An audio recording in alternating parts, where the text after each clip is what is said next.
to a story.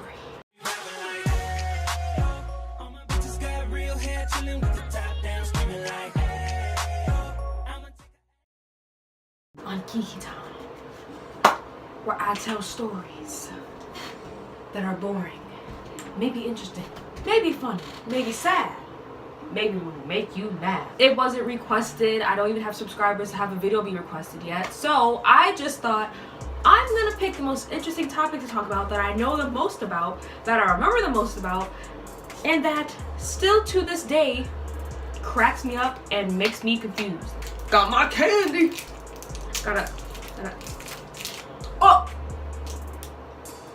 So, this story takes place in the 4th grade, okay? I said 4th. 1, 2, 3, 4. 4. 4. 4. There's this kid. I don't want to say his real name because confidentiality, that's a big word. Let's call him James. So, hopefully I remember that name. James was new to my elementary school, and I was also new, but he was like newer than I was. The guy came like in the winter and he came towards the spring, I think, so he came like later in the year. It's 4th grade. I'm like, oh, I have this weird attraction for boys. This is weird. Why is this happening? Why do I think he's cute? Why do I want to like hug him? Because, you know, hugging was such a big thing, you know. At the time, I lived in this apartment complex. I'm not gonna say the name, but he also lived in the same apartment complex, so we took the same bus to and from school. So when I realized that, I was like, oh my god, he rides my bus. Maybe I could be boyfriend girlfriend with him, you know. It'll be fun. Like, I'll love it. My older sister, we would always like take the bus together because we went to the same school, and we always sat together. Him and his friend always sat together. Him and James, like, well, James and his friend. He would like always look at me and I'll always look at him, and he was like the quietest guy ever. Like, he was quiet.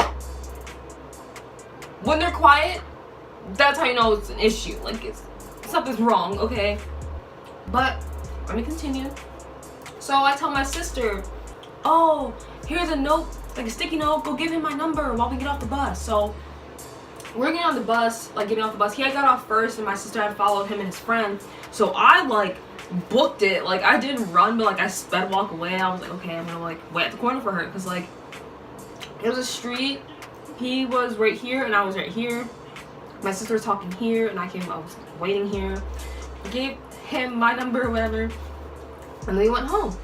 Later that day, I had forgotten I gave him my number, so I'm sitting there in bed like, okay, blah blah, like watching TV, and this random number keeps calling me. Okay, I pick up the phone.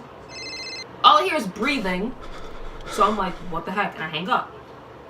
5 minutes later, the person calls back again. I pick up the phone. Now there's yelling and screaming and kids hollering in the background, so I hang up again. The 3rd time, I didn't answer at all. I don't know why texting wasn't a thing back then, but it was always about calling people. Like, if you texted me who you were, I probably would have answered the phone. A little time has passed, and I don't really remember how we got together, because they never formally asked me out. We kind of just were together, you know. Okay, I guess. 4th grade relationships. My friend had been like, hey, let's go to Immortal Park. And I was like, okay, can so-and-so, James, come along?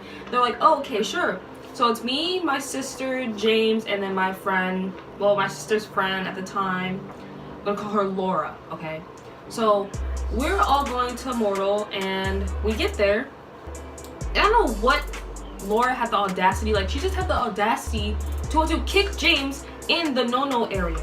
You know, I don't know, but she's on the swing set. She kept swinging back and forth, and he was trying to stop her legs, whatever, keep her from swinging, because he wants to get on that swing to be next to me. But he had like moved a little bit, and his arms hadn't been in the right spot to catch her legs, so she had to kick him in the crotch. And I guess this boy had anger issues or something, like anger management issues, because he got very heated in a short amount of time. Like, as soon as that impact happened, he was on the ground for like a quick second, got back up, and was like the Hulk. Okay, the Hulk. I'm sitting there like, whoa, why'd you have to kick him there? Blah, blah, blah. Like, that was really bad. Like, why would you even do that? he starts getting wood chips, starts chucking them at Laura, and then Laura's like, what are you doing? Stop. She starts chucking them back, like, because Laura at the time was in 5th grade. She's a year younger than my sister. Laura's in 5th grade, I was in 4th, James was in 4th, and then my sister was in 6th. And so it was just a big mess. So we were like, okay, let's leave, because he was acting completely crazy. So yeah, we left the 4th grade at the park. But besides the point, so we're all walking home, rushing and walking away because he's like terrifying, like throwing wood chips at us, including me and my sister now, which doesn't make sense. And so we're walking home, and then he's just like creepily walking behind us. Like if I'm here, he's like back by that wall, like just walking behind us creepily, like murderous and about to kill us type thing. And so we're still walking, whatever, we're just walking. He finds a brick from a random person's yard, like one of those circles. I'm not having a picture of like a circle brick thing.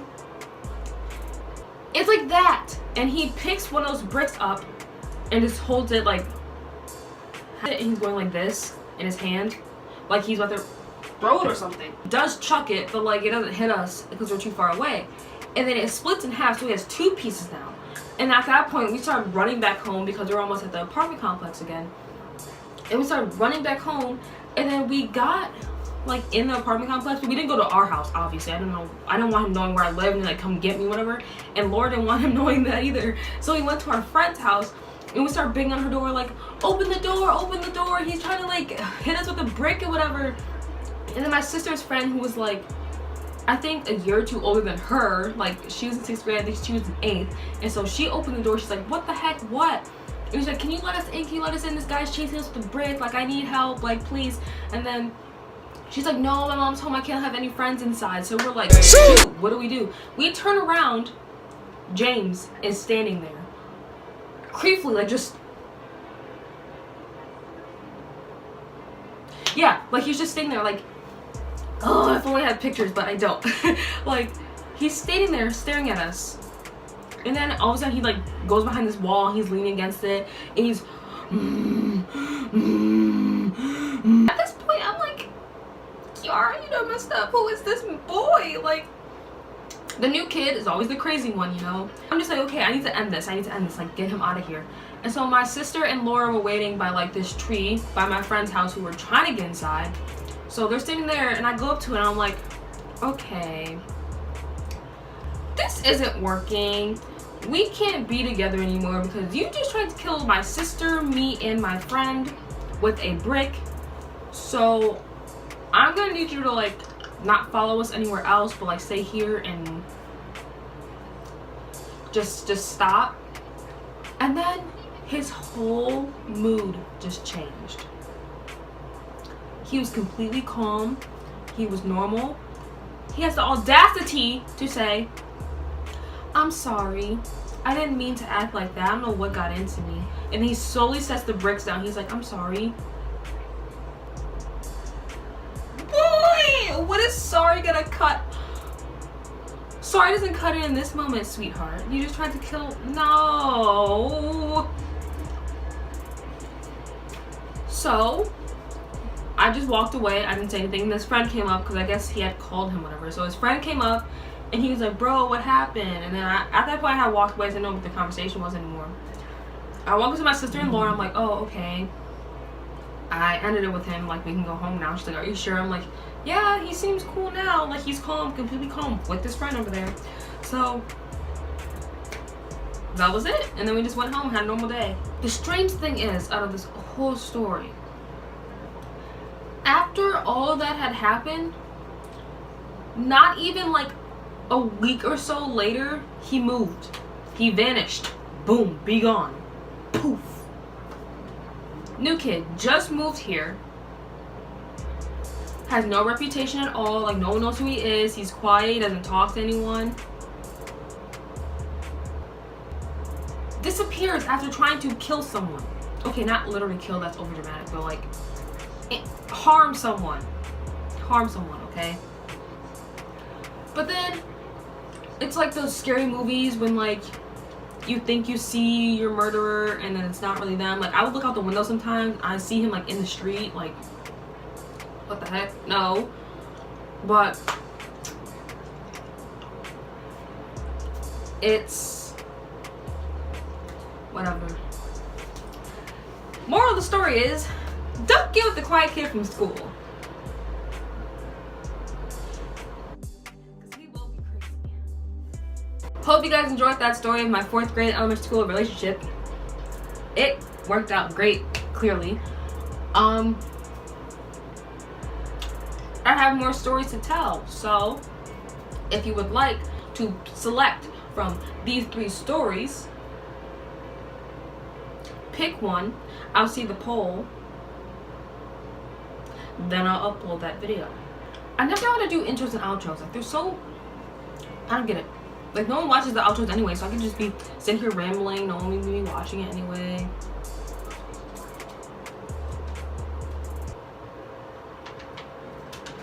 But with that being said, I'm not gonna be like those other people. Hit the subscribe button, like, comment, blah, blah, blah. No. No. My only thing is, shoot, I don't know what side's gonna be on. Vote. I think it's this side. Hit the little I button right here. The little I button. And then the poll will drop down. Hit which one which story you want to hear next. If you even watched this video. If you even got this far, it's probably clicked off the video anyway. Please. Pick one. Bye.